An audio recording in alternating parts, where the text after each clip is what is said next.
Welcome to APCUG's Wednesday workshop, where we get together in the middle of the week to learn more about technology. We all know that as much as we love technology, that technology can be bad in the wrong hands. And one of the biggest things we worry about is fraud and scams and things like that. And today we have with us an expert on this area.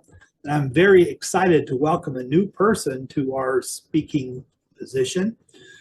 Today, Deputy Tara Hardin is with us, and she comes to us through the Oklahoma County Sheriff's Office, where she is the TRIAD Coordinator. And I had to kind of check that. TRIAD means the sheriff, local police, and the seniors for Oklahoma County. She began her career with the Sheriff's Office back in 2011 and spent the better part of 10 years working inside the Oklahoma County Jail, where she started the Suicide Prevention Unit and the Peer Support Group.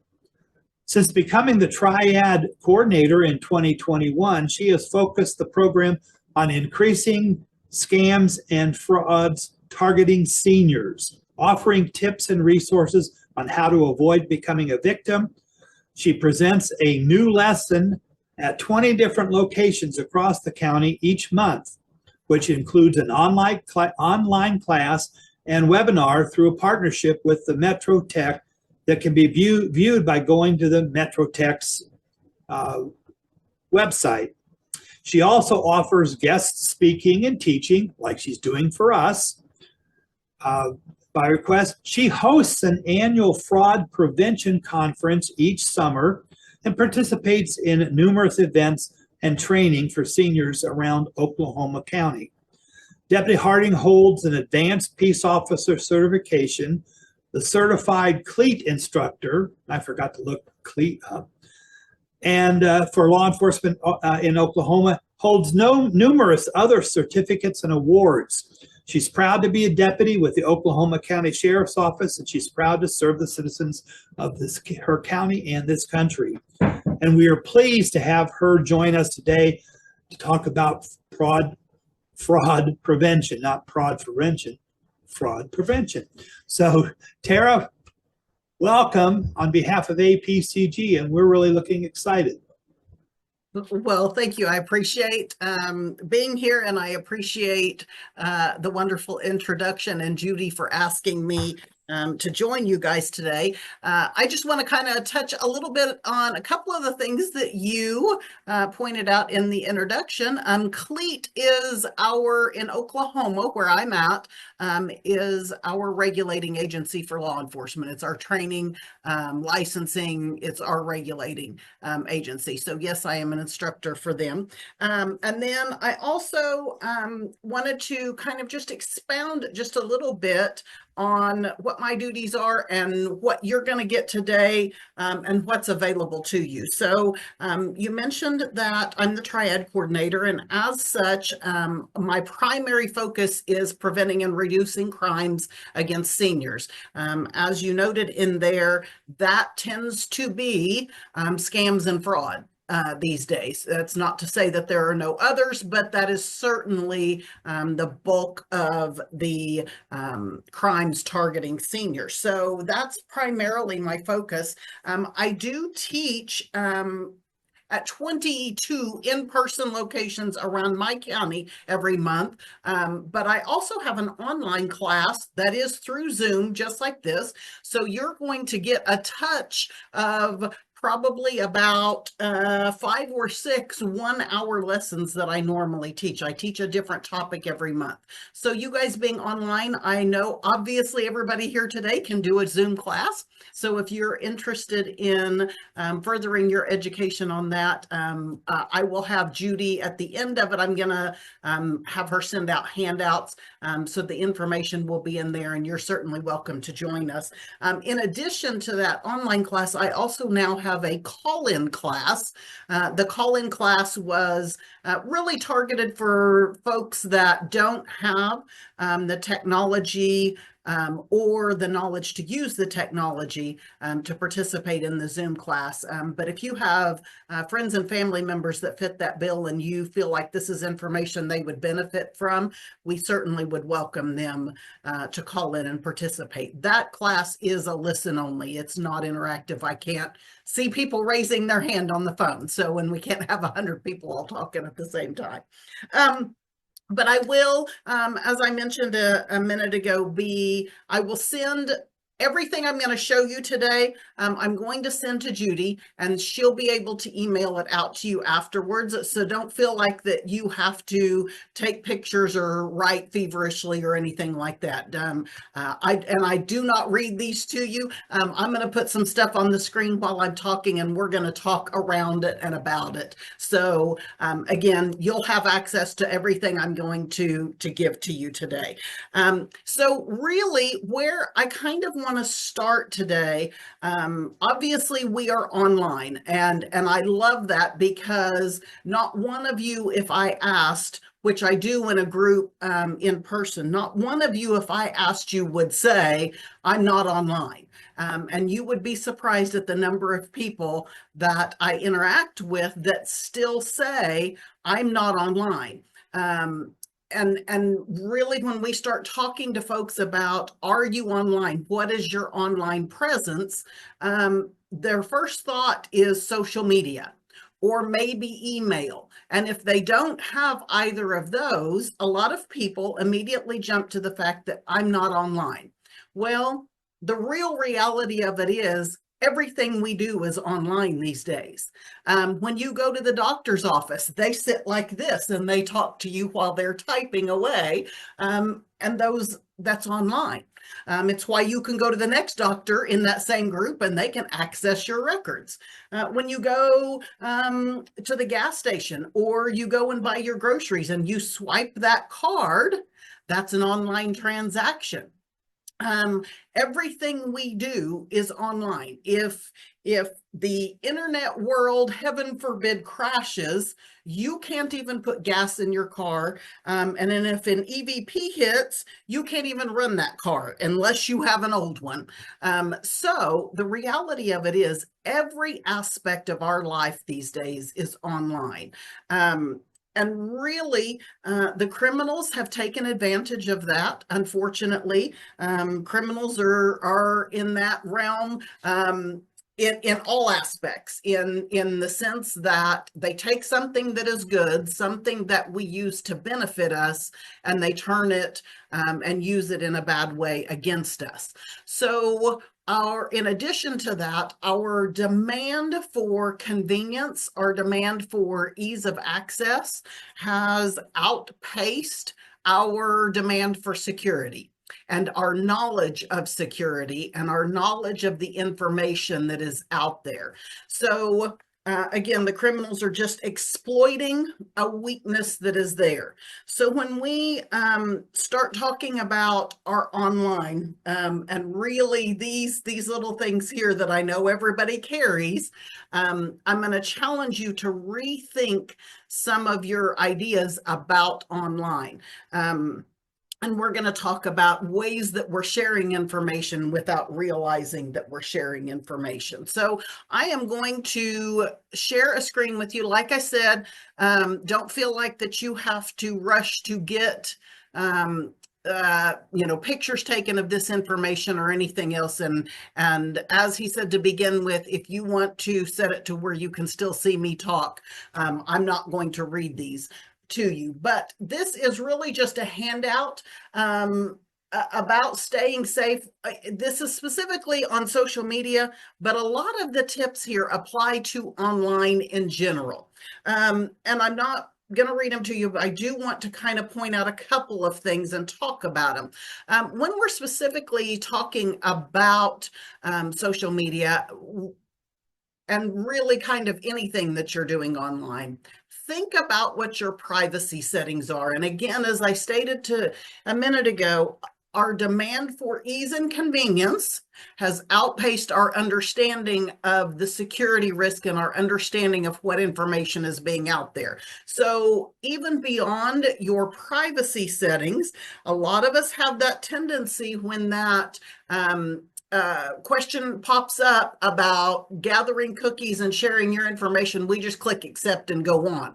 And most of us don't really stop and read what it is that we're agreeing to, as far as sharing our information, as far as the information that's being collected off of our time on that that website, possibly even the information that's being collected from our device and other websites that we are utilizing. And then lastly, how that information is being shared or sold. So just being more aware of that. Antivirus, we're going to talk a little bit more about antivirus protection, and then we're really going to get into passwords and multi-factor here in a minute. But with regards to antivirus and malware, I heard him say just a minute ago, he makes everybody do their updates. Good, because Judy, you definitely need to be doing your updates. Your updates on your device are your first line of defense against some of the viruses and malware. But in addition to that, everybody needs good antivirus software installed. The rule of thumb with antivirus software is that you get what you pay for. So if you have the free stuff that came on your device, you have a free product and you get what you pay for. In addition to that, you need it on all of your devices. So don't forget your cell phones as well. This is now, and again, I said I'm going to challenge your thinking on this. This is a computer that allows you to make phone calls. This is no longer something that you think of as just a phone anymore. So think about it as a computer. So again, good antivirus software. Last thing I'm really going to say about that is particularly with regards to the cell phones. Apple users have in the past been fairly immune from the need for additional antivirus software, and that is not the case any longer. The fraudsters have found ways to infiltrate those through various links, through QR codes, and things of that nature. So everyone needs it.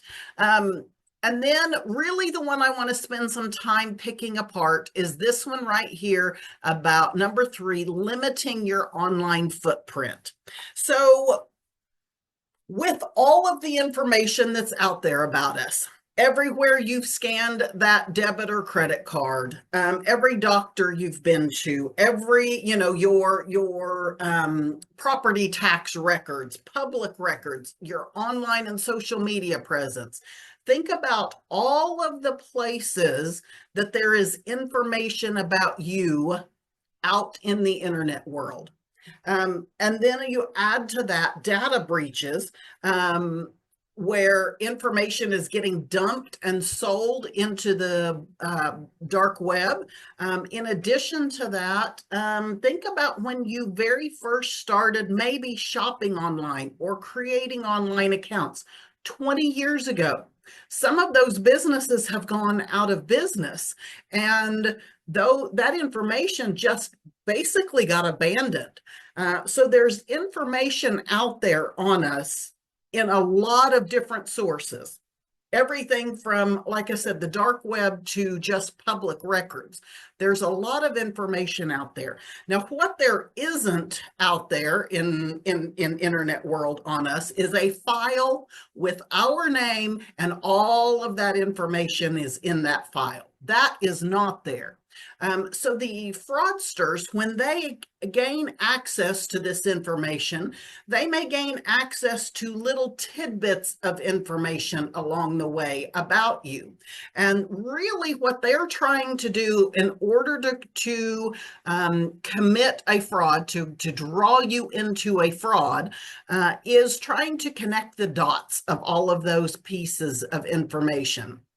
So when we start talking about limiting our online footprint, really what I mean is not connecting the dots for them, making it more difficult. Think about the old adage about leaving your porch light on and trimming the bushes away from your windows on your house in order to keep your house safe. What you're really doing is trying to make somebody that might be casing your neighborhood, you're making your house less attractive so that they'll go to the neighbor's house.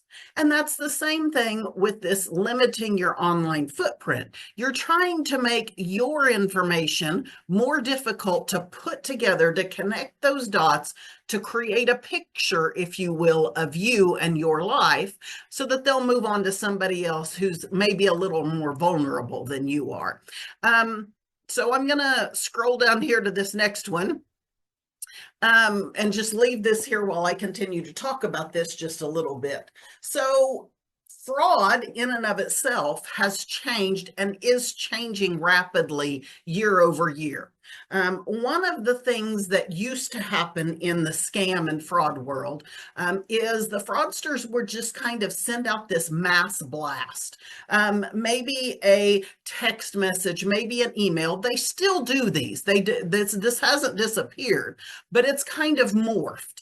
And they used to, like, say, for instance, a fraudster was going to run a grandparent scam, for instance. And if you don't know what the grandparent scam is, the grandparent scam is when you get a call saying that your grandchild has been in an accident and is in the hospital unconscious, or they have been arrested and they're in jail, any number of things, but your grandchild needs your immediate help. And of course, it involves money. So if the fraudster were going to run a grandparent scam, they would just call people over and over and over and over again, telling this same story until they found somebody that took the bait, so to speak. Now the way fraud has kind of morphed and developed is with all this information out there and all the ability of the fraudsters to connect the dots between this information, which is what you don't want, they're running more targeted scams. So they are targeting people that they know have grandchildren. They may even have now your grandchild's name. They know where your grandchild lives. They know personal information about the story, about the grandchild and you, to make it believable in order to draw you into becoming a victim of that fraud. In addition to that, it has driven the dollar values higher for the fraud losses because of the ability for them to hone in on you.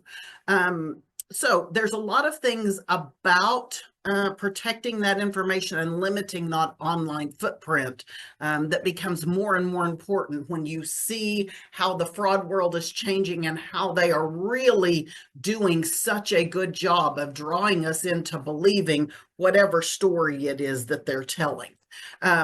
So again, like I said, I'm not going to read a lot of these to you, but I want to, I printed off an example of this, and we're going to look at this. This actually comes from a Facebook post that was made by the Sheriff's Office, the Oklahoma County Sheriff's Office. If you're interested in following our Facebook, I post tips every Friday, and it's at OCSO 911, if that's something you're interested in. But our office had made a post, and this was back in the summer, about having caught a speeder going 105 in a 60. Okay, so we just made this public post. And of course, people commented. You can see that 1,400 people, by the time I printed this off, 1,400 people had reacted to the post, and there were pages and pages and pages of comments on this post. I don't normally read the comments, but I decided to do the deep dive on this one. So I want to focus, and by the way, I've removed everybody's names. So if you recognize some of these pictures, you might tell your family members I'm using them as an example. I want to focus in on this particular comment right here. So I've removed this person's name. It was actually the woman. This is her profile pic, and it was the woman shown in here that posted this. But she comments on again, our page, our sheriff's office page, which is a public page. They drive like I used to drive. I've slowed down in my old age to around 80 to 82 on the turnpike. I'm 69 years young, a great grandma. So just from that simple comment on a public page, there is much I can learn about her. Number one, I know how old she is. Number two, I know she's a mother, a grandmother, and a great-grandmother.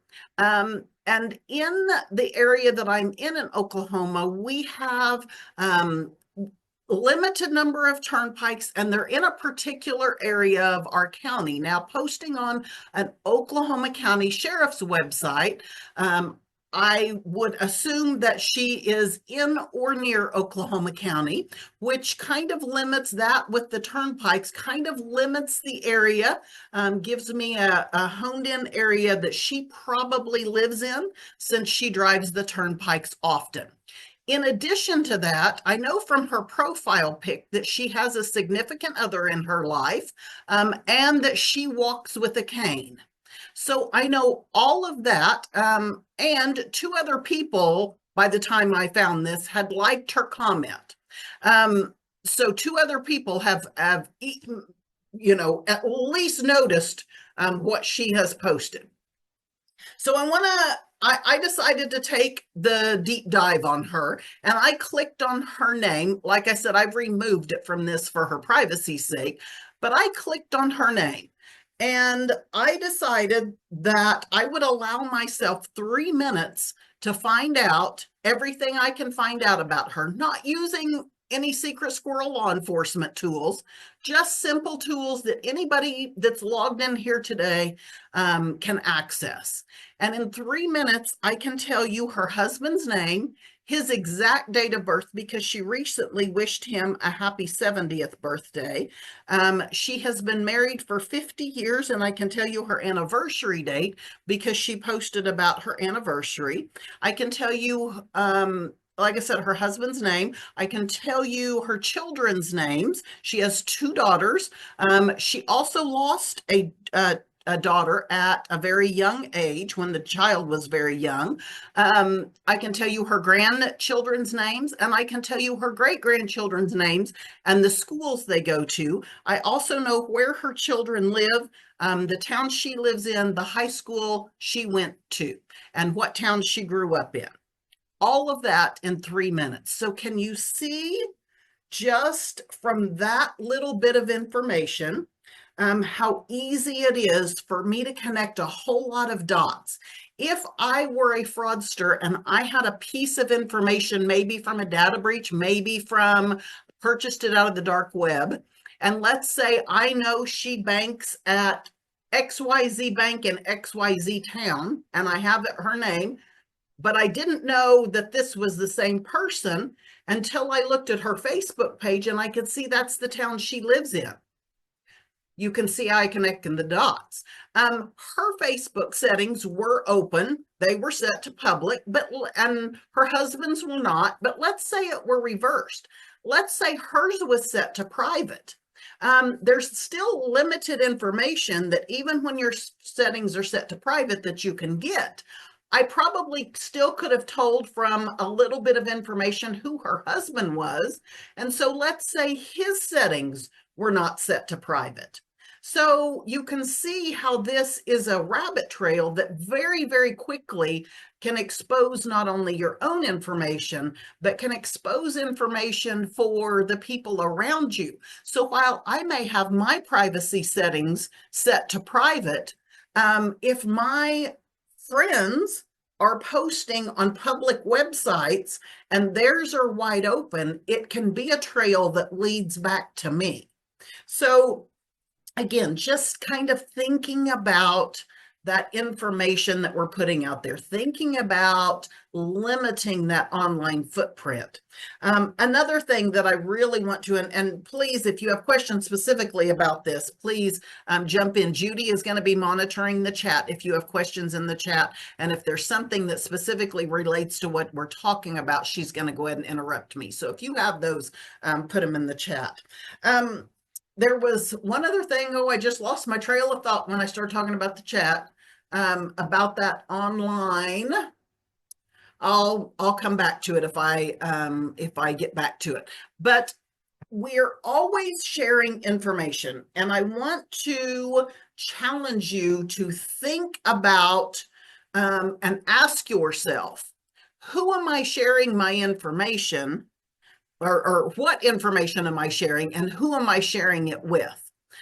If you really stop and think about those questions, every transaction that you're doing, if you really stop and think about those questions, I would bet the answer to both of those questions is, I don't know.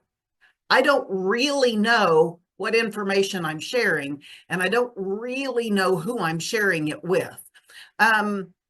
One other example of that is postings on Facebook that you may put on your own Facebook. And again, back to our smart devices and the fact that our demand for convenience hasn't kept, or our requests for security haven't kept up with our demand for convenience. One of the things people don't realize is, when, let's say, the holidays just passed and you were together with your family and everybody was snapping pictures, you may not have a social media account, so you don't worry about that information showing up online. You don't worry about your online footprint, but somebody in that family gathering did. Somebody in that group has a social media, and they're probably going to post those pictures on the social media. When you take pictures with a smart device, those are embedded with metadata. Everything we do on the internet is embedded with the metadata, and I'll get back to that, but let's specifically talk about these pictures. Oftentimes, embedded in those pictures is a GPS for the location the picture was taken. So when everybody was gathered at grandma's house over the holidays and everybody's snapping family pictures, you may have been really careful about what was showing in the background, or not, revealing expensive items in the house and things like that.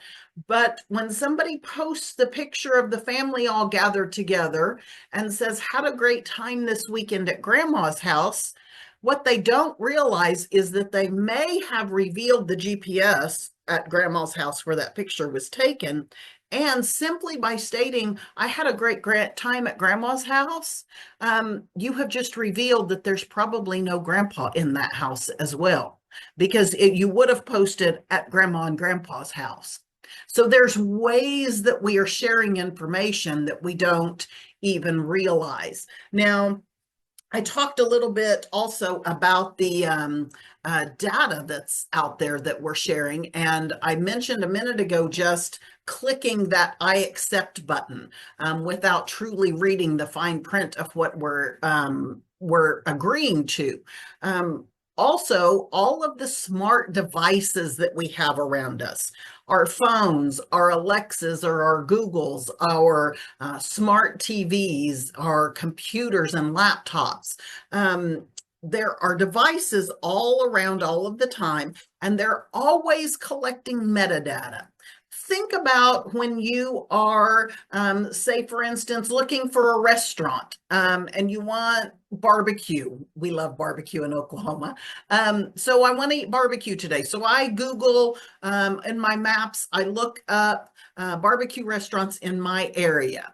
So it pops up my area, right, and gives me all of those. And then tomorrow I broke a tooth and I need a dentist. So I Google dentists in my area, and it pops up a map, probably a very similar map, but it shows the dentists in my area. So I do this a few times. Well, pretty soon, if I'm Googling the same area frequently, and it may even be different parts of my same city that I'm in, but pretty soon it's pretty revealing where you actually live, or at least spend most of your time, because you are repeatedly looking for things in that area. That's what I'm talking about this metadata that's being shared. So then the advertisers in your area, you start getting targeted by these advertisements for things in your area. And we don't oftentimes realize how that information in the hands of criminals is being used.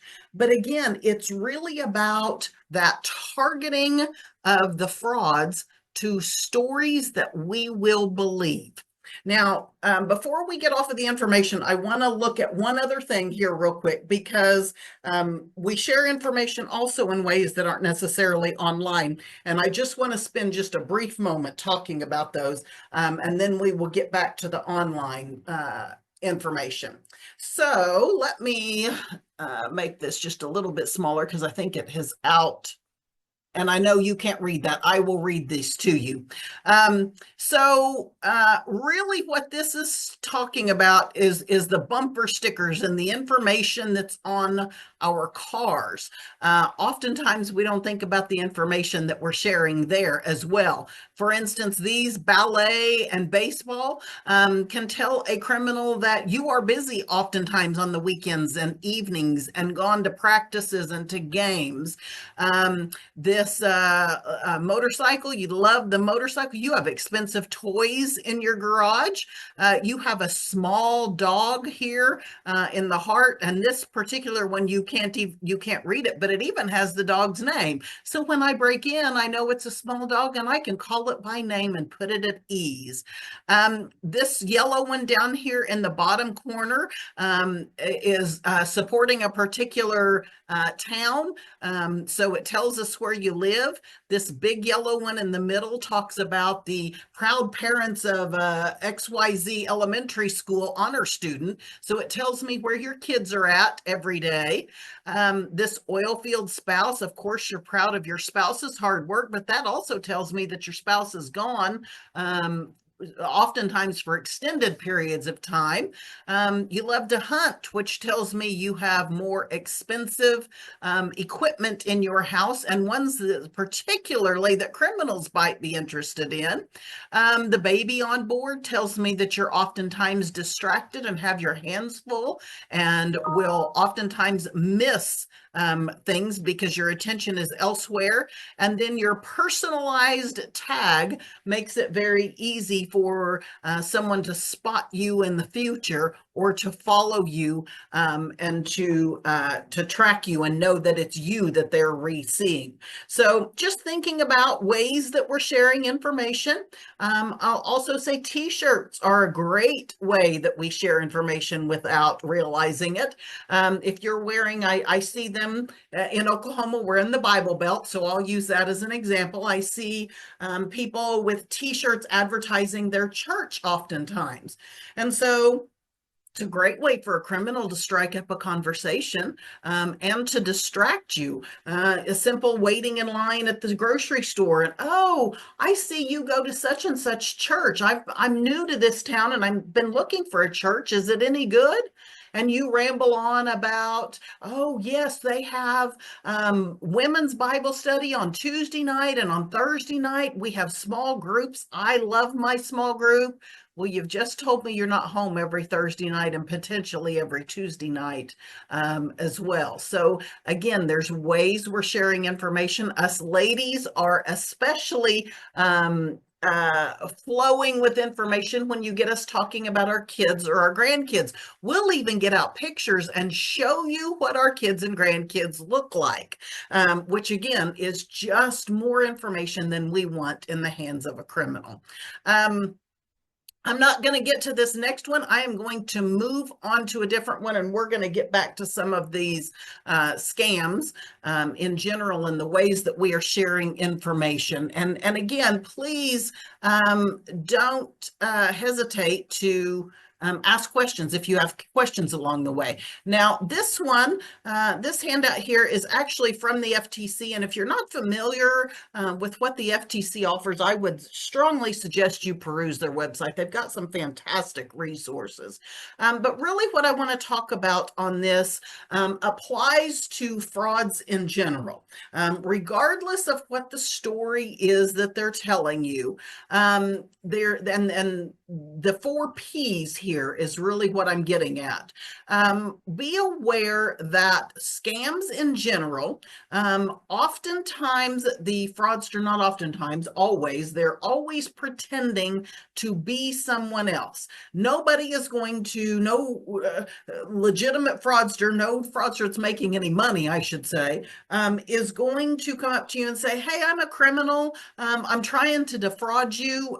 So let me tell you this story and see if you believe it. They don't give that disclaimer. They're going to pretend to be somebody else. They're going to pretend to be law enforcement. They're going to pretend to be the IRS. They're going to pretend to be Medicare. They're going to pretend to be your friend on Facebook that you've known since 4th grade, but that you never talked to. They're going to pretend to be any number of people. And while I'm on that note, let me just say that you don't know who you are interacting with unless you are sitting down face to face with that person, in person. Even through video now, especially with AI, you don't really know who you are interacting with.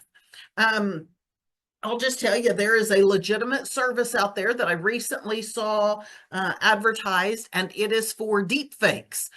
You pay a subscription, you get a deep fake of yourself, and you pay a varying subscription price based on the number of deep fakes that you would like. So, and one of the things that it talks about that these deep fakes are very useful for is things just like this, Zoom conferences.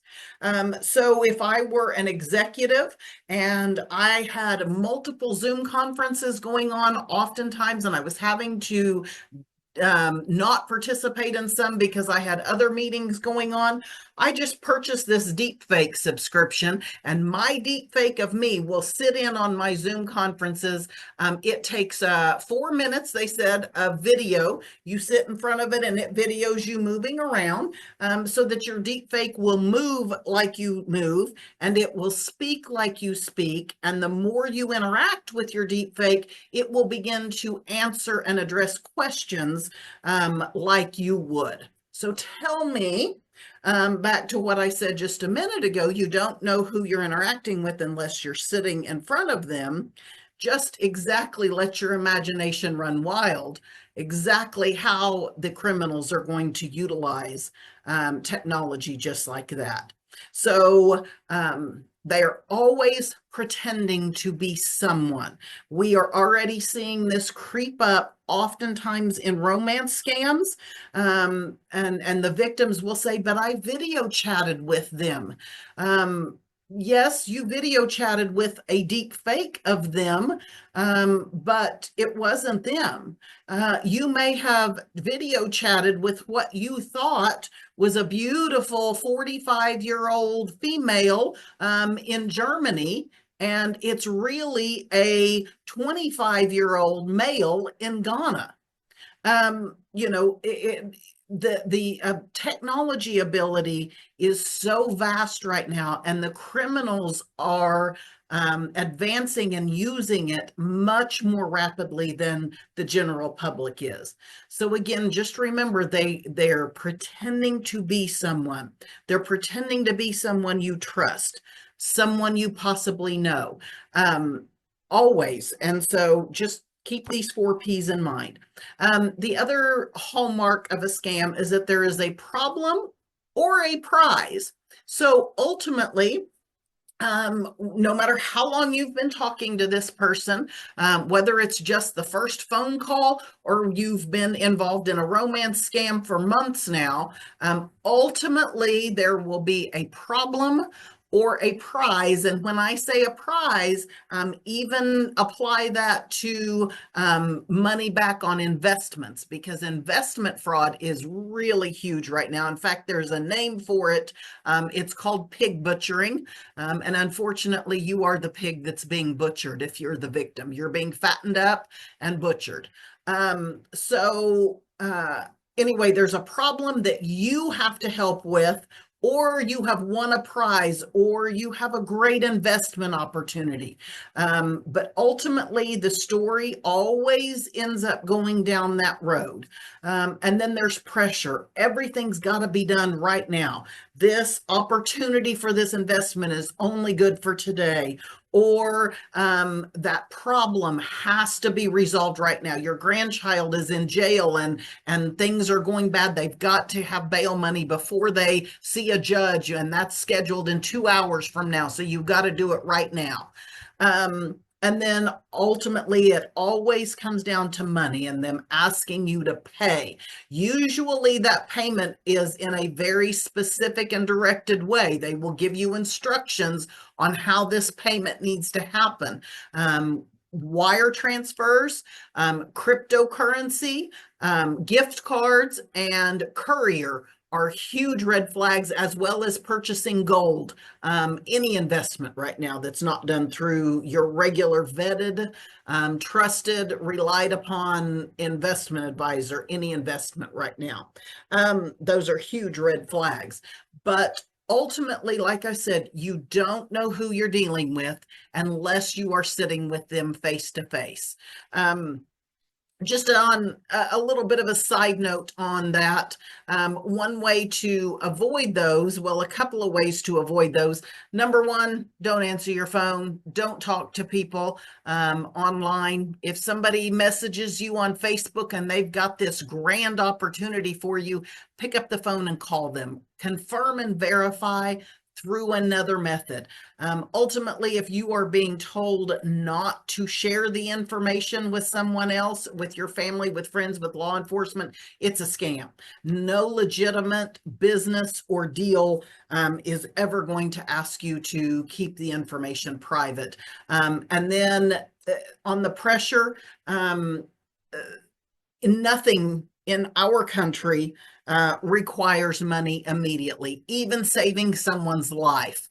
That we're going to save someone's life in an emergency room, you don't have to pay. We deal with payment later in this country. So, just be aware of that. And as far as the deep fakes on the grandkids and people in your family and people those are going to be creeping up. I strongly suggest that every family have a family code word.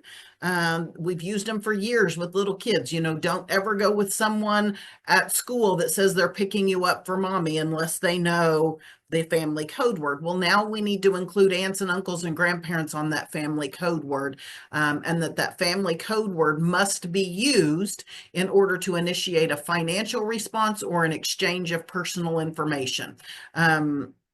Or an emergency response. Now, this family code word is one that you want to talk about in person as a family, not one that you want to send through text messages and through emails, because if somebody is compromised, that information is going to be out there. So moving right along, I am going to I've got to move this out of my way here. Let's look at this next one. This one actually, this is an FBI alert that they put out a couple of months ago, but it really has some really good self-reflective questions to ask to try to avoid becoming a victim of some of these frauds. And it really hits on a lot of the telltale signs, the huge red flags, if you will. So again, Judy's going to email these out, so don't feel like that you have to screenshot these really quick or take a picture of them.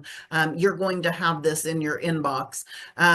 But again, some of the huge red flags and some of them that I really kind of want to spend just an extra minute on are, here we go, where was it?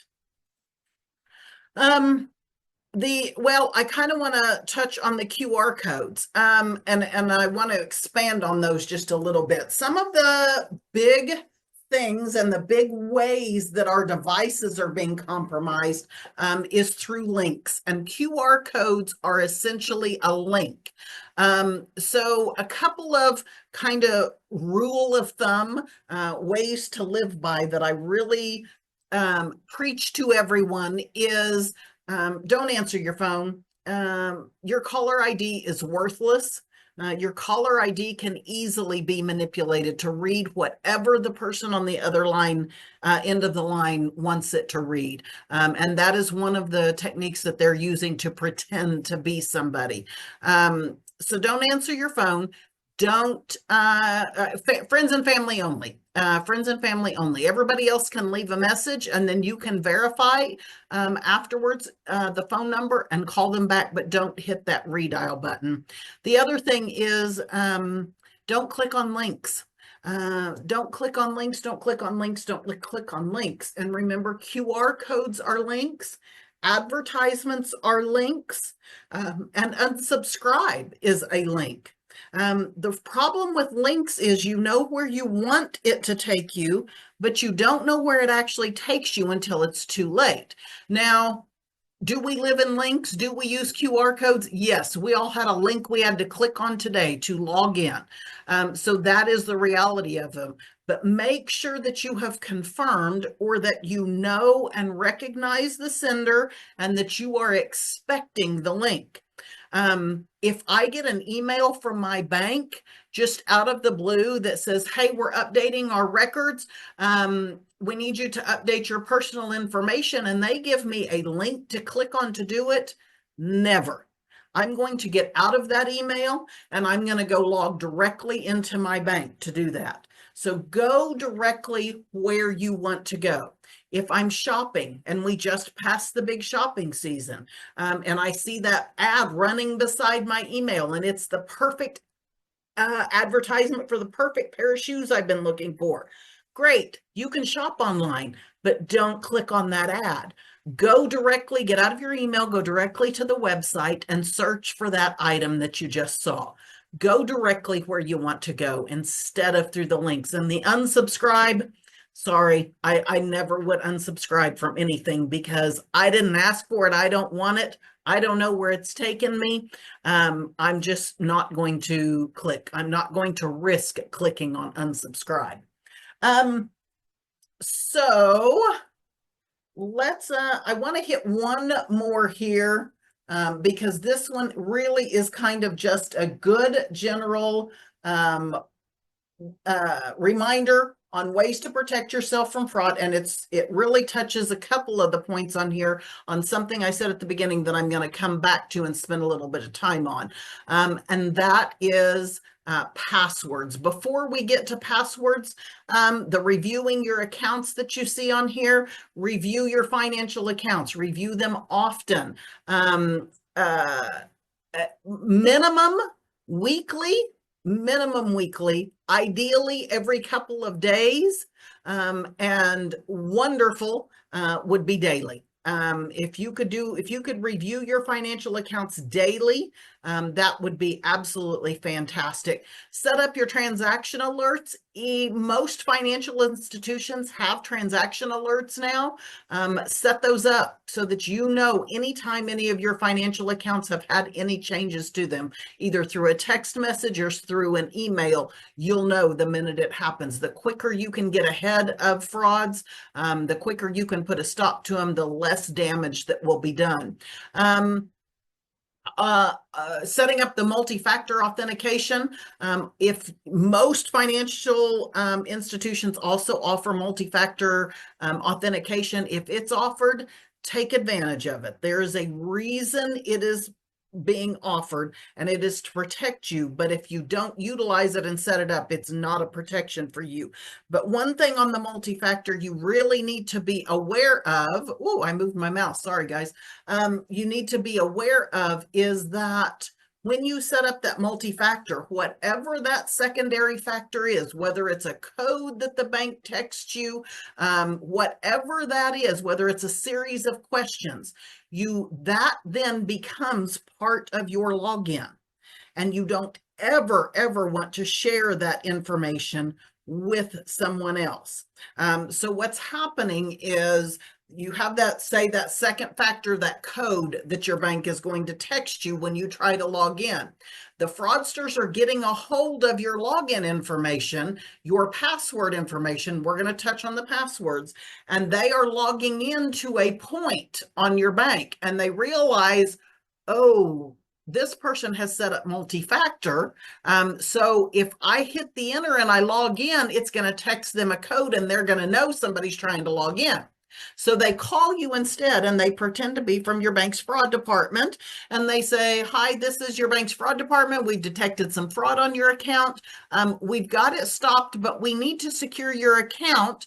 I need to verify a little bit more information, though. I'm going to text you a code. I need you to tell me that code when I do. They hit enter logging in, you get the code that you think is them on the phone sending you, but it's not, it's your multi-factor being triggered. So don't ever, ever, ever share whatever that multi-factor is. Realize that that is part of your login. So if your bank wants to text you a code, you're going to need to hang up that phone, and you're going to need to call them back on the number on the back of your card. That's the number gets you to your bank. And then if they want to text you a code, then you can do that. So let's talk these passwords a little bit, because this is a real weakness for most people, and a place that people are getting very exploited by the criminals currently. Traditionally, people have 2 to 3 passwords that they reuse over and over and over again. And oftentimes those passwords are 8 characters, around 8 characters, 6 to 10 characters.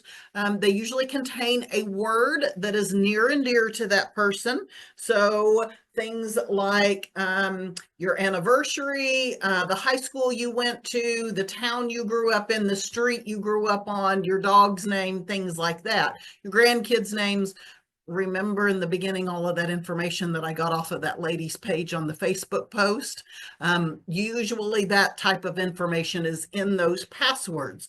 So take a guess. Well, I'm not going to ask you all to guess because you can't really talk very easily. I'll just tell you, the average computer running password scenarios and using this information that's been dumped into the dark web, average computer time it takes to hack one of those passwords is 33 seconds. In addition to that, there is software out there that once they hack one password, they run it through this other software, and in about 5 seconds, it'll tell them everywhere that password has ever been used. So not only does it tell them everywhere I've potentially used that password, but if you and I just happen to randomly, by happenstance, have the same password, it will tell all of my accounts and your accounts that password has ever been used on. So passwords are a huge vulnerability, and you can see where with that software, I can connect a whole lot of dots on those pieces of information that I was talking about are floating around out there on us. So the rule of thumb with passwords now is a minimum of 12 characters, still a combination of uppercase, lowercase, symbols, letters, and numbers. 12 characters, no words that are near and dear to you, none. Random words and phrases. Roses are red is fantastic unless your name is Rose, and then it's a really terrible password. And then the last thing with passwords is no repeated usage of a password. You use a password one time and one time only. Encrypted password managers, digital password managers are fantastic if there's a big if here, you need to be practicing other good cyber hygiene, things like keeping your devices updated, having good antivirus software installed, not clicking on links, not talking to everybody that wants to be your friend on Facebook, all of those things that are exposing your devices. Because if they gain access to it, they're going after your digital password, digital password manager. And in addition to that, a lot of the malware that's being installed through particularly through links, is keystroke trackers. And keystroke trackers will record even when you have it set to autofill and you're not actually typing it in. The keystroke recorders will record those passwords. So you've got to practice other good digital cyber hygiene. Another way to keep track of those passwords is just good old-fashioned pencil and paper. Get an old address book. Write your Amazon password under A, your Facebook password under F, so on and so forth. Write them in pencil because you also need to be changing those passwords at least annually. Now, I know the thought of changing all of your passwords is just absolutely overwhelming.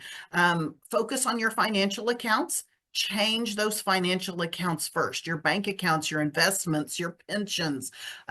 Secure those accounts. Don't worry about those accounts that you set up 20 years ago, but realize that that's where a lot of the breaches are coming from. And if you're still using that same password or two that you were using 20 years ago, that's what you're trying to get away from. So protect those financial accounts. On the note of financial accounts, and this is kind of a bit of a left turn, with the use of cards, and we're going to talk a little bit about payment methods here, but with the use of cards and skimmers being what they are today, our cards are getting breached often, passwords and our bank accounts getting breached. So everywhere that this goes back to the information sharing. Everywhere you've stuck that card, a recorded transaction of your card information has been there. And if it's a debit card, then that's a link to your bank account. In addition to that, everybody that is automatically depositing money into your account, your Social Security, your pension, royalties, everybody that's putting money into your account auto deposit, they have all of your account information stored. And so if they suffer a data breach, your account information may be compromised. And then we have set up auto payments. We've allowed our car insurance company to auto draft the amount out every month. We've allowed the electric company to take it every month when it's due. And so all of those places have our account information. And again, same thing, if they suffer a data breach, our account information may be compromised. So in order to protect your finances and to mitigate the potential damage if your account is exposed during a data breach, one of the things that we recommend is that account that you operate out of, that account that you have a debit card on, that account that the auto deposits, that the auto payments, that account that is out there in the world, that everybody has that account information, keep minimum operating expenses in that account, just enough to cover the bills by the bare minimum, and move the bulk of your assets into a safe and secure account, an account that has no auto deposits to it, no auto payments out of it, no debit card on that, and no checks on that account. The only way money gets in and out of that account is if you move the money from this account to this one or this one to here. The one thing you want to be careful of when you go to your bank and set this up, make sure they have a separate account number. Some banking systems will just link all of your accounts for you, and they just really change the last number. It doesn't take much for the fraudsters to realize how the banking system runs their account numbers. So make sure it's a completely separate account number, and make sure that this secure account is not set to automatically cover overdrafts on your operating account, because then all they have to do is siphon off the operating or drain the operating account to start siphoning off of your secure account. So get the bulk of your assets out of that account. You guys are the quietest group I have ever talked to. I think ever. There has not been one thing pop up in that chat. So I'm just going to keep talking until you tell me to quit talking. Raising my hand. Keep talking. Okay. I have questions, but we can use them at the end. Okay. They're kind of just general. Okay, perfect. I want to touch on one other thing, and I'm going to go back to here. I want to touch on, well, I got to move my bar here in order to get to what I need. I want to touch on safe payment methods. Is everybody on here in the US? Judy, do you know? We have people from Canada and Australia. Okay, people from Canada and Australia. Okay, so I'm going to talk from a US standpoint. I recognize your technology, particularly with cards, is very different than here. So, and Mexico. Oh, and Mexico. Oh, Mexico. Yay. Woohoo. Okay. Yes, I already know what your technology is and some of the things you're experiencing. So I'm not going to spend a whole lot of time on this topic, so please put your questions in if you have them. Let me just say, paper checks, particularly in the United States, are absolutely horrible. Those of you in the US, if you are still utilizing paper checks, please stop. Check fraud is up 800% this last year. It's being stolen out of the mail. It's being sold out of the mail. And in addition to that, really all the fraudsters need, they don't even need the actual check in their hand anymore. All they need is a picture of a check. And everywhere that you're handing off the check, everybody's got one of these in their back pocket. So you think about it at a retailer, you hand them a check, the person in the back, you don't know whose hands that check is going through. And all they have to do is snap a picture of it and sell it on the dark web. They can pad their income significantly, and they are doing so. So please stop using paper checks. One of the examples I give in my classes is if I offered to buy you a sign, like a real estate sign, and we're going to put this sign in your front yard, and the only thing we're going to put on it is your bank's logo and your checking account number, would you be willing to do that? And everybody laughs and says, well, of course I wouldn't do that. Well, that's exactly what's on your check. And you're handing it out to umpteen, you don't have any idea whose hands it's passing through. You would also never write down your name and address and your checking account number and the bank that you check or the bank that you utilize. You would never write that down on a sticky note and hand it to somebody, but that's exactly what's on the check, and you're handing it to somebody. So please stop using checks. Let's talk about payment methods, because I touched on this just a minute ago when I was talking about auto payments. From an electronic standpoint, it is safer for you to set up electronic payments than auto drafts. And let me explain the difference in those. Auto drafts are what I just talked about just a minute ago, where we allow the electric company to dip into our bank account, take it when it's due. We allow our car insurance to dip in and take it when it's due. That's an auto draft. What I am suggesting that is better for you to utilize is electronic payment, and that is done from your bank. You set it up at your bank, and you tell your bank, on this day, I want you to send the electric company this amount of money.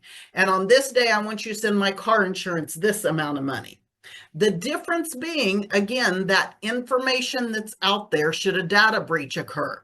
If a data breach occurs on any of those places where you have set up auto payment, the electric company, your car insurance, your information could be exposed.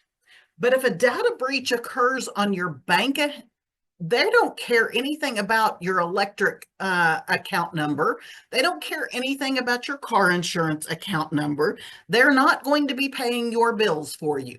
So it's about limiting the exposure, limiting the places, and right back to where we started, limiting that online footprint. What are those pieces of information that are floating around out there about you, and trying to limit those and reel those back in? So setting up electronic payment. And then this issue of credit cards. Credit versus debit. Let's talk about this for just a second. And I am certainly not advocating credit card debt. Do not leave here and say that deputy told me to run up my credit cards. No, I'm not. I'm not advocating credit card debt. What I am saying is that utilizing a credit card in today's world is a much better option than utilizing a debit card. And it really comes down to the recovery process should you experience a breach. If you experience a breach, whether it's through a skimmer on the machine, whether it's through a data breach from an online site, if you experience a fraudulent charge, if you will, on your credit card, you are going to call the credit card company and say, I didn't make this charge. They're going to say, okay, no problem. We're going to refund that charge, and we're going to issue you a new card. You'll have one in 5 to 10 business days.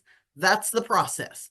If it is your bank account that is compromised through your debit card, you're going to call your bank and say, I didn't make this charge. And they're going to say, okay, we will open an investigation. And from that point, it is going to vary a little bit based on your banking system's policies. And obviously, for those of you in other countries, your laws there. Here in the US, that could require a police report. Not a problem. We write them all the time. It could, and then it also depends on where the breach came from, the amount of money involved, but it could take 30, 60, 90 days to refund your money.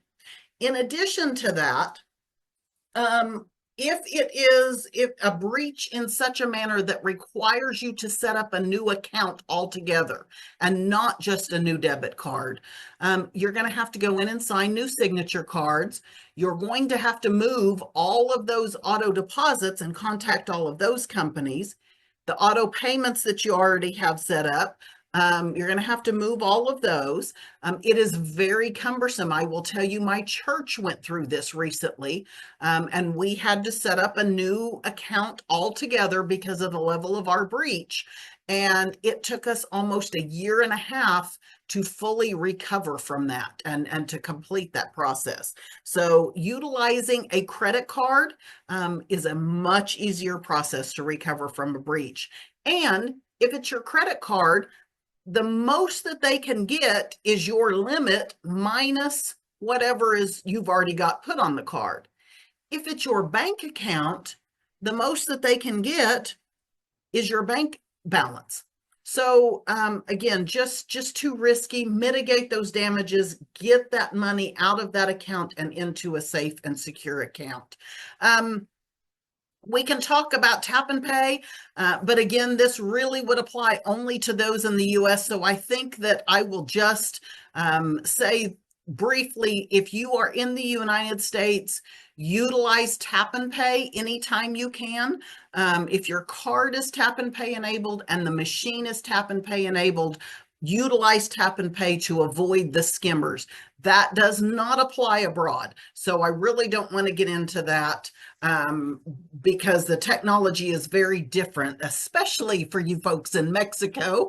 You are our close sisters, and we know it's coming our way. And what I say about utilizing tap and pay here applies at this point in time. The technology is out there to skim the tap and pays as well. And it's a matter of time till it gets here. So I think it is 12:20. Judy, is this about the time that we want to open it up for questions and address some of those? If you have more to talk about, feel free to take another 15.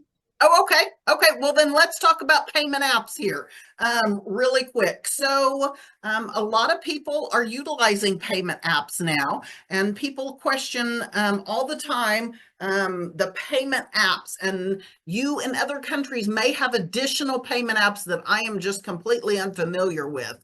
But the ones that we have in both countries, absolutely the same information will apply. So there are really kind of three classes of security when we talk about payment apps.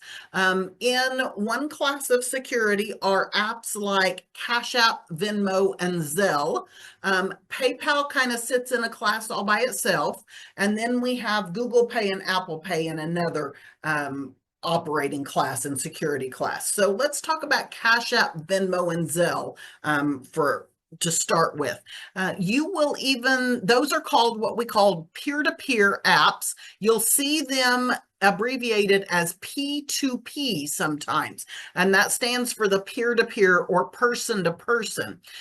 Those apps by design were created to be used with people that you know well. Friends and family.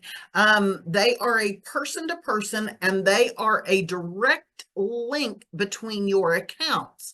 I recently saw a Heidelberg report. It was last year, so not so recently, but even last year, they were estimating that upwards of 70% of the Cash App accounts were set up for fraudulent purposes. So if I am going to do a peer-to-peer transaction with you, and I am going to link my bank account with your account, if I don't know you, I don't know what your hacking skills are. I don't know what your protection and intention and use of my information is. I would never open my bank account and give you that information and link my account to yours if I don't know you well. I will tell you, I use one of those apps, but I use it with my kids only. I know where to find them. They know where to find me. Never, ever, ever would I use that in an online fashion, somebody I'm, doing an online garage sale with, ever, or at a craft fair or anything like that. So PayPal kind of sits in a class by itself. And so if we're going to do an electronic transaction and we're going to use PayPal, it's like I connect to PayPal, you connect to PayPal, but we don't directly link our accounts. In addition to that, you can add another layer of protection for yourself by utilizing a credit card, linking a credit card to that PayPal account instead of a debit card. Again, limiting that online footprint, protecting and making recovery should a breach happen, making that recovery easier. So that's how PayPal functions, and it adds a different layer of security for you to not be directly exposing your account to the person that you're doing that transaction with. Now, Google Pay and Apple Pay sit in a class all by themselves, and they work on what's called a token system. So when I utilize Google Pay or Apple Pay, let's say I stop and I get gas and I pay with Google Pay. I'll just tell you I'm an Android user, so I use Google Pay. I pay with Google Pay at the gas station, and I stop and get lunch and I pay with Google Pay, and I stop and get groceries and I pay with Google Pay. None of those people know that Tara was there that day and spent this amount of money and used this particular card. What each of those retailers got was a token redeemable to Google for the amount. The only information the only place my personal information was transmitted was in my Google account. And in addition to that, I can also link a credit card over a debit card or a bank account. Again, adding that additional layer of protection. So when we talk about safe payment methods right now, Google Pay and Apple Pay are your safest ways to pay at the moment. And really, I've touched on the things I want to touch on. So I do want to remind you before we get into the questions that you have really gotten just, like I said, a little piece of probably 5 1-hour lessons. So if it's something that you're interested in carrying on, I would really encourage you to participate in our online classes. I can give you that website now if you have something to write with, or Judy can drop it into the chat. And then I will have, when I send her the attachments that I'm going to send to you, these handouts that you've been looking at in our screen share, I will also have her, or I'll give her the class schedule so that you'll have that information and the information on the call-in. But the website for the online class, and they're all recorded and posted just like you guys do with these, that is www.metrotech.edu/crime prevention. And it is spelled metrotech.edu/crime prevention. So metrotech.edu/crime prevention. And that is one of our technology centers that hosts that for us. So that's why it's an EDU account. Absolutely fantastic. Absolutely the best presentation ever, with you, a Judy. lot of so much good information that many of us who give these presentations don't necessarily add. And guess who's adding all of this to her presentation about cyber criminals are out to get us? Jolene's doing the same thing in, Hilton Head. Anyway, here are the questions. How do you tell which of the virus protection companies are fraudulent? Oh, That's a catch-22 question there. Oh, we're going to jump off in the deep end right here. Personally, I would say look at the reviews. And anytime you're looking at reviews, whether it's an antivirus protection, whether it's a new shopping website, whatever reviews you're looking for, realize that the retailers pay to have the good reviews bumped to the top. So you should go looking intentionally for the bad reviews. If you are going to Google, Tara's t-shirts, you want to do Tara's t-shirts negative reviews, Tara's t-shirts problems, Tara's t-shirts issues. Don't just read the first ones that pop up there, because that's always going to be the good ones. You have to search for the bad ones. So do your research, do your homework. I don't know what country that came from, but if it was here in the US, you can also contact your Better Business Bureau, contact your Attorney General's office, and ask if there's been any investigation being done on them. And I will include a link to an organization in Europe that doesn't care who you are, where you are, nothing, zero. All they do is review security on various, and shocking as it may seem, Windows Defender, that probably has a new name now, is sometimes at the very top as #1. And those of us who have been using Microsoft for 16,000 years wouldn't have been caught dead using it back in the day. Yeah. And they've gotten their act together. Ask your local computer store what they recommend. Go ask the experts. Well, ask your club members. Have a discussion about it at your club. Absolutely. Which ones does everybody use? Why do you like it? Is it easy? Isn't it? Have you ever had a problem with it? That's what we are all for. It's education. Yes. And sharing. And then I would, in addition, add to that, when you do go to download it, go to your app store and download the app. Don't type it into your browser. If you have an app-based device, do it through the app, and only download apps through the App Store. Mm-hmm. And please, when you are downloading to your phone, check the permissions. I say stop and smell the roses. Yes. And does your flashlight really need to know who your contacts are? The answer is no. You're going to uncheck that box. Bob Basticha says, have unchecky on your hard drive. And if you forget to uncheck the boxes that are pre-checked in addition to what you really want, they won't download. Yeah. Okay. How is AI going to play in the new digital era and footprint? I'm not sure. That's such a huge question. I'm not sure how to specifically get that down. The reality of it is we're all using AI already. Mhm. So AI was invented in the 1950s.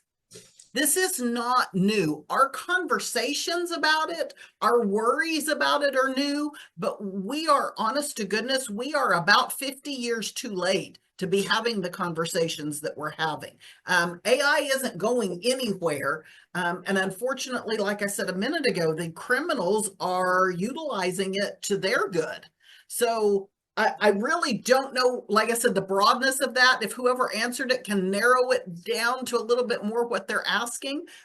In specifically the fraud world, it is going to be, and it is being used to add legitimacy to those targeted fraud attacks. When I talked about the grandparent scam and you get the phone call saying your grandchild's been in a wreck or your grandchild has been arrested now, and we have seen it here in our local Oklahoma metro, it is now your grandchild's voice on the other end screaming and crying for help. It's going to be your grandchild's face on a video chat saying, you know, holding up a newspaper saying, I've been kidnapped, and your grandchild safely sleeping in their bed. So, yes. And a note, and we all need to be aware of this, tax season's upon us. The IRS imposter scam is going to be out there like crazy for at least the next 2 to 3 months. And so we need to be doubly aware. Somewhere else in here, someone said, if you pick up the phone and say hello, your voice is being recorded. That one word can be turned into you saying a whole sentence worth of stuff. And it is your voice, because just from hello, my policy has been for years, don't answer the phone. Wait until, like Tara said, a message. I get calls from people from APCUG who think I know who they are. And they just start talking, and I wait till it goes through to voicemail, and then they will say, this is blah, blah, blah, and I'll pick up the phone. Yes. That's just a way of life. I don't hardly get any scam calls at all because of that. Right. And the reality of it is with our phones, like I said, these are not phones anymore. These are computers that allow us to make phone calls. And so we really have to change our thinking on our phones to understand that every time that phone rings, really the person on the other end is asking, can I have access to your device? And my answer is typically no. We have to think about it as a computer. Would you let me come sit down in your office and log into your computer? No, I absolutely would not do that. In addition to that, with regards to the scams, you remember when salesmen used to purchase lead lists? And those lead lists still exist in the scam world. In the dark web, those lead lists still exist for your phone number. And your value as a lead goes up based on the interaction. So the more, if you are a person that answers your phone, your value as a lead goes up, and so do your calls, because you have proven there's a live person on the other end of that phone. In addition to that, if you have ever fallen victim to a scam, your lead goes up tremendously, because then they know your psyche, they know what techniques worked on you, they know your vulnerability, and then it becomes literally a cat and mouse game of finding the next one. Or if you just simply answer, finding the first one that you are going to buy into whatever story they're selling. And I have a comment. QR codes are more than just links. They can disclose a lot of personal information from your device to the destination. Dangerous to click on QR codes that you have no clue where they go. Click on this QR code on Facebook, answer their survey, and let us know that you are so much smarter than everybody else. Don't ever do that. You all know better. No. Thank you, Leah. You know better. Thank Yes. you. I will say here in our metro area, we are having a problem with QR codes on parking. Because on the public parking, they give you a QR code that you can scan and you can pay. Mm-hmm. And they've all had a sticker stuck over them that's an infected QR with malware that is a keystroke tracker that then exposes your passwords.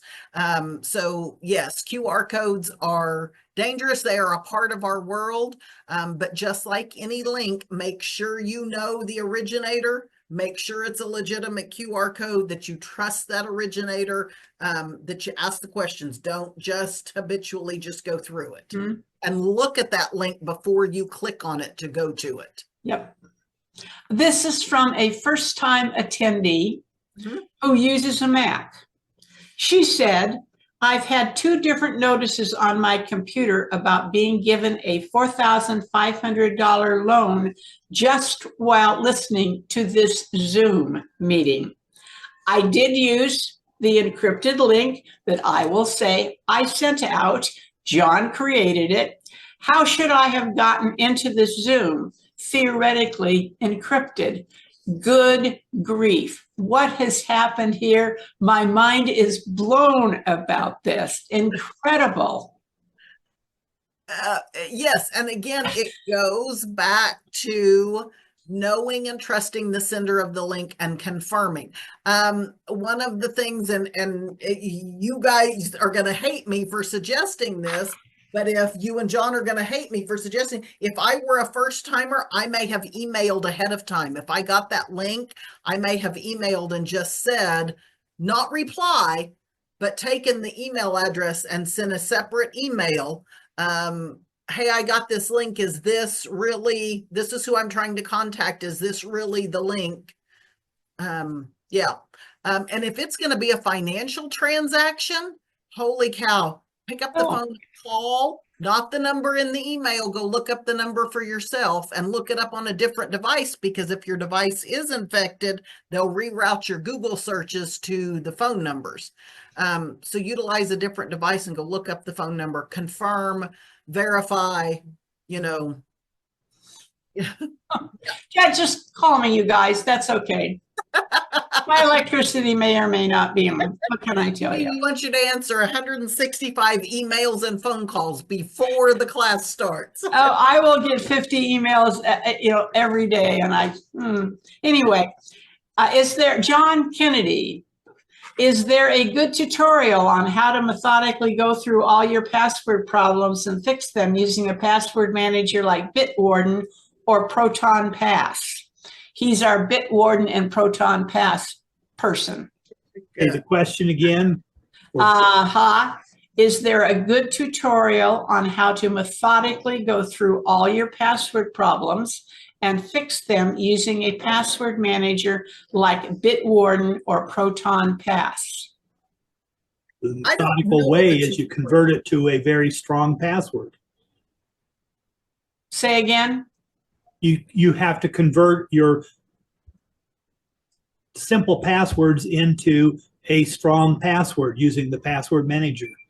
Okay, so it's MS, so it's either Dayton or Glendora. I bet it's Glendora. And so she should just decide to use either Bitwarden or Proton Pass and put a new have either one of those put a new password together of their making instead of the one that she's using now. Is that a good answer? That's correct. And don't call John. No, but the trick, the thing is, you have to be able to find on the website where to change your password and then substitute a very secure password that was generated by your password manager. And because remember, you don't have to try to remember them anymore. And they can be convoluted to beat the band. And you go, so what? My password manager is my guide. On question credit cards, everywhere you stick that card, it records or logs. Judy, wait, she's got a comment. I was just going to add to that briefly before you get off the passwords and the auto-generated passwords, that don't forget that you have other accounts out there with information that you're not going to have access to auto-generated password. Things like your Netflix account, things like your Hulu account. Your TV's not going to have that auto-generating password. So think about those as well. Your password on your router. So some of those you may have to create those, but when you start looking for your passwords and you start keeping track of those, you will start realizing, oh my goodness, I've been using that password for 10 years and it's one of the 3 I've been using. Mm-hmm. Credit cards, everywhere you stick that card, it records or logs information. She's asked realtors, do you record this information in your machine? And they always say no. They don't. It's usually the payment processing center that they're contracted with. Okay. So, your stores, everywhere you see one of those terminals that you're sticking the payment terminals that you're sticking your card into, it's not the store that's taking that information, it's the contracted payment company. Got it. Oh, and I answered this gal. Would you advocate freezing your credit at the credit bureaus? I said, absolutely. All 3 of them, one at a time. Don't think, well, I'll do one. And they transfer the information over. And then starting today, you should download every 3 months for free a copy of your credit report. Go through it line by line. I'm a Southern California girl. I was born in El Segundo, the town just below LAX, and they had me living in Florida. I flew to Florida twice. It's very easy to get the information changed. And I did and checked that one off, and the other 2 were correct. But this is imperative. And then you put a freeze on them. And if you open up another credit card, you're going to have to, buy a new car, unfreeze it, and then freeze it. It's no money. This is free to do this. And you can freeze and unfreeze and freeze and unfreeze 3 times during the week, and nobody cares. And Judy, I would add to that people of all ages need to freeze their credit. Freeze your children's credit. Mm-hmm. Children get a Social Security number now when they are born, and they are growing up and turning, 22, 23 years old, applying for credit for the first time, only to find out they're $90,000 in debt for credit they've never applied for. With the data breaches out there, and it's happening, I kid you not, by the thousands every day. Freeze their credit. And also, it's especially important, it's important for all of us, but another vulnerability is those in the end stages of life. There is a lag time between when someone's death becomes public record and when their Social Security number is inactivated. So the criminals know that. They watch those public records and those obituaries, and they will take out credit and hit it now. Obviously, somebody that has passed away is not responsible for that credit, but it's going to be a burden on the estate to prove and go through each one of those and prove that that person was already dead and that nobody in the estate took out that credit. Mm-hmm. Which is what your digital asset executor is responsible for in your what happens after I'm no longer here. Yes. Documents or presentation that we give. Freeze that. You've already talked about PayPal. What can we do about telematics? the technology in new automobiles, which collects all our info, our phone's info, our passengers' phone info, and tracks all of us just like everything else does. Yes. That's why I said if we have an EVP, you won't even be able to go get gas. So because that car runs on a computer. Really, if you want to limit it, and it depends on your comfort level on this, if you really are concerned about that information, don't pair your phone. Now, I know that you're giving up convenience because you can't make that call easy. You can't listen to your streaming music. You can't, reply to text messages while you're driving.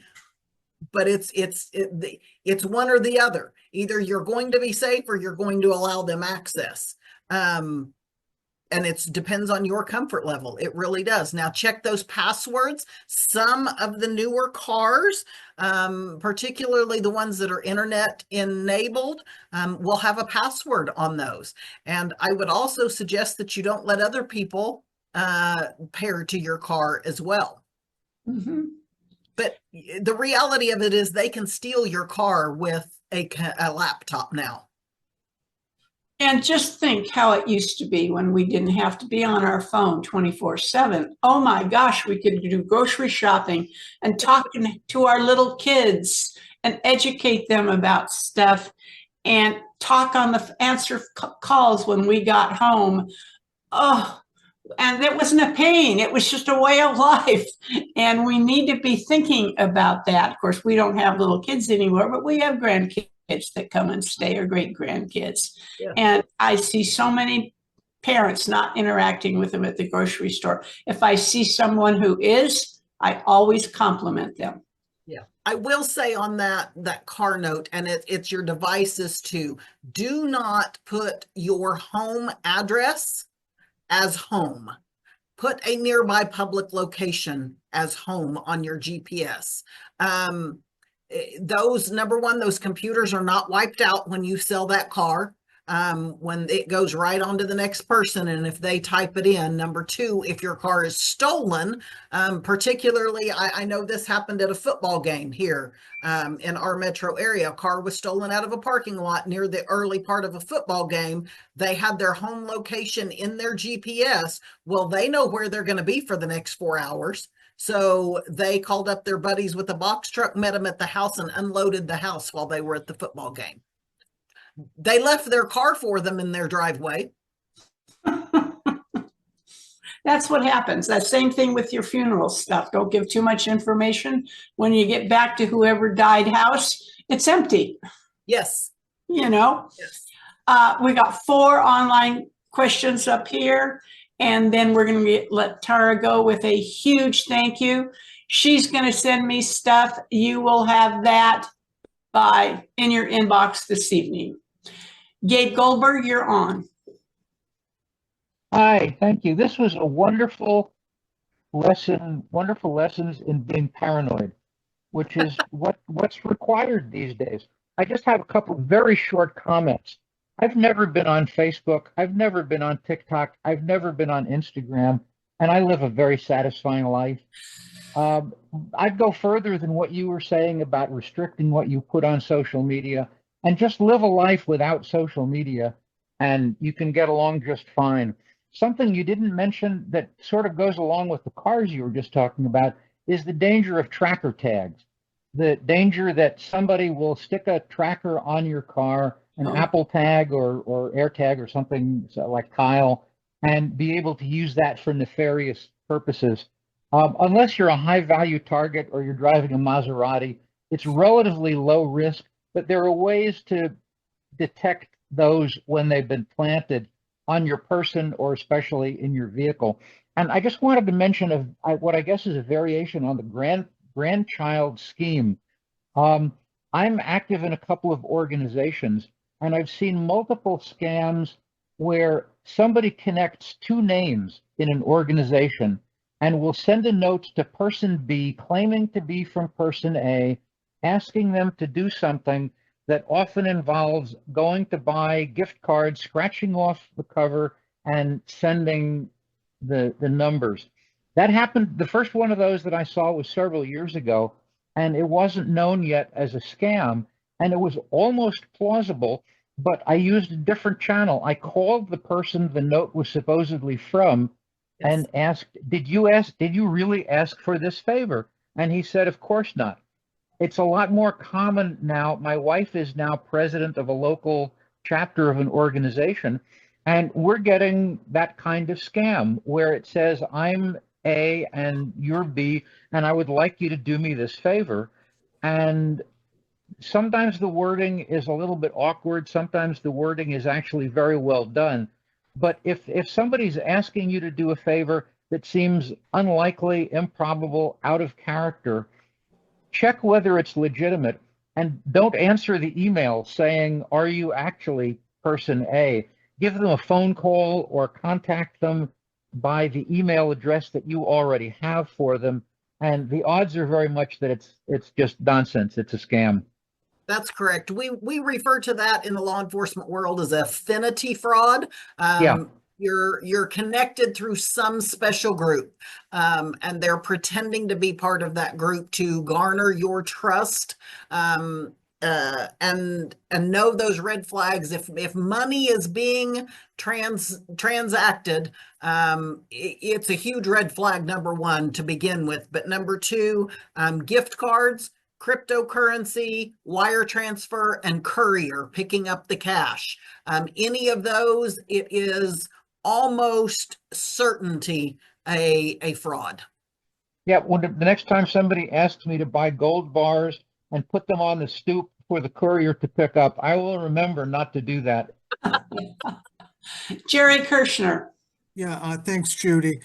Great presentation, Tara. I have a question about Venmo and Zelle. If Venmo or Zelle is linked to my bank account and I make a purchase using one of those apps, when my monthly bank statement is generated, will the specific retailer's name appear on the bank statement, or will it simply be listed, the transaction simply be listed as $200 to Venmo or $200 to Zelle instead? I can't answer that, and that number one, because I don't use it often enough. Like I said, I use it only with my children. But number two, that may also be a unique thing to your bank. So I can't answer that. That would be a question for your bank. Okay. And I'll ask Bill James because he uses both of them. He doesn't know what money is. Okay, Murray, you're on. First of all, I want to just mention that freezing your credit is definitely far from free in Canada. It's expensive. So it's not exactly something you want to do very often if you don't have to. The second thing is really to expand on John, I think it was, well, the answer about the methodical way of dealing with your troublesome passwords. Yeah, I know that's what you've got to do, but what I was hoping for was sort of a neat step-by-step process that would tell you exactly how you should go through this in what order. I think it was John Kennedy who was. Yep, go check our video for our workshop, because I did that with whichever one I guess I did Bitwarden, but I showed that, you know, you have to go to the website, find the location where you change the password, go to your password manager, ask to generate a strong password, copy, and then substitute that when it asks you what do you want your new password to be, and then enter that, and then it's done. Could you email me the link to the presentation? That Just go to APCUG YouTube videos. And what do I look for? Bitwarden. Okay, I'll try that. Thank you. If not, get in touch. Bob G is our last question, and it's Pat Downing right now. Okay, so one more after that you said no to. You got it. Okay. For the GPS, Okay. my home address is my local precinct. Oh, So go ahead and Outstanding. take my car, because I'll be calling the precinct and they'll be waiting for you. Good luck. Fantastic. I love it. Thank you so much. Mine's the fire department. Okay, good job. Okay, Pat Downing, you are on. Hi there. Thank you, Tara. It was an outstanding seminar. That's all I can say. My question, I think you talked about the password encryption manager. Is there a company you mentioned? There were two mentioned, I think, Proton and Bit something. I don't know. Bitwarden. Do you have one you recommend? I don't make recommendations. I'll tell you the pat answer for that is that's not my professional expertise. The other side of that is the political answer is I work for an elected official. Yes. And Pat, what group are you with? I'm with the Los Angeles Computer Society. Well, we're just going to ask Leah and Stephanie to put this up for a discussion at one of your meetings in the 30 minutes before the presentation. Let's have a discussion about this. Leah, Thank you, Judy. Nod your head, Leah. Thank you. Leah says good deal. Thank you. Appreciate it. Okay. Tara, again, 1,000 thank yous. I really appreciate this. We have had her booked. Oh, hell, I've had her booked since last June and couldn't wait for this presentation because it is so us and stuff that we need to know. So thank you very much, my dear. Really appreciate it. I want to just say thank you to you for allowing me to do this. It's been my pleasure and my honor, and I'm so sorry it took us so long to get our schedules worked out and connected. My parting words to all of you are, I don't want you to be fearful. I don't want this to scare you. I want you to be empowered to make a few changes and protect yourself. Knowledge is power, and that's what I hope I instilled is some additional knowledge and empowerment. Absolutely. Thank you again. Appreciate it. Thank And you. on behalf of APCUG and our Wednesday workshops, we thank you for taking time from your day to share with us. And we hope that maybe we can get you to come back in the future because we all will need a reminder and we'll all need to know what the new stuff is. So thank you so very much.